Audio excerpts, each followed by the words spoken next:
Con sus casi 40 kilómetros de sendas verdes, sus 66 kilómetros de carriles bici en plena expansión y el transcurso del Camino de Santiago con cerca de 18 kilómetros, Gijón es una ciudad comprometida con el medio ambiente y con la sostenibilidad, y prueba de ello es la certificación Biosfere, en la que convive el desarrollo urbano con un privilegiado entorno rural que apuesta por la calidad. Hoy vamos a disfrutar de uno de estos espacios, la Senda del Peñafrancia, un espacio para viandantes y bicicletas, pero en el que recordamos que tienen preferencia los primeros. Arrancamos nuestra marcha en la rotonda del Piles, en el extremo oriental de la bahía de San Lorenzo, rumbo a Les Mestes, donde el río Peñafrancia desemboca en el río Piles.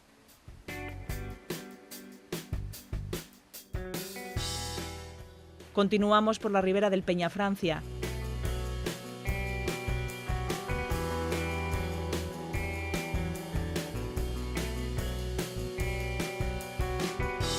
La ruta nos adentra en el campus universitario, donde encontramos dos antiguos molinos, el de Castro y el de Serafín. Tras una pequeña cuesta, aparece a nuestro paso el campo municipal de golf del Tragamón. Allí nos da la bienvenida su antigua panera. Dejamos atrás el Tragamón y cruzando la carretera aparece su carballera, un impresionante espacio de robles centenarios ubicado frente a la finca La Isla y en la parte trasera del Jardín Botánico Atlántico de Gijón, único en Asturias con sus casi 25 hectáreas. Si desviamos nuestro camino precisamente hacia esa dirección, podemos ver la capilla de Nuestra Señora de la Corrada y al fondo el grandioso edificio de la antigua Universidad Laboral.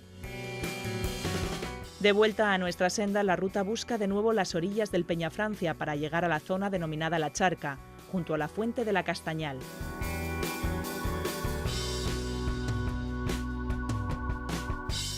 La marcha continúa por la Calella al Molín y entramos así en el último tramo del recorrido, donde nos recibe la Quinta al Conde.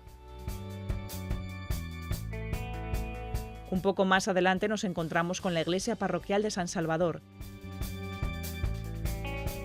Finalizamos nuestro camino en el Güello de Deva, un conjunto de fuente, lavadero y puente de piedra. A escasos metros podemos ver la ermita del Peñafrancia y por sus alrededores reponer fuerzas una vez concluida la senda en alguno de los merenderos de la zona o visitar el Llagar Piñera asociado a la Ruta de la Sidra.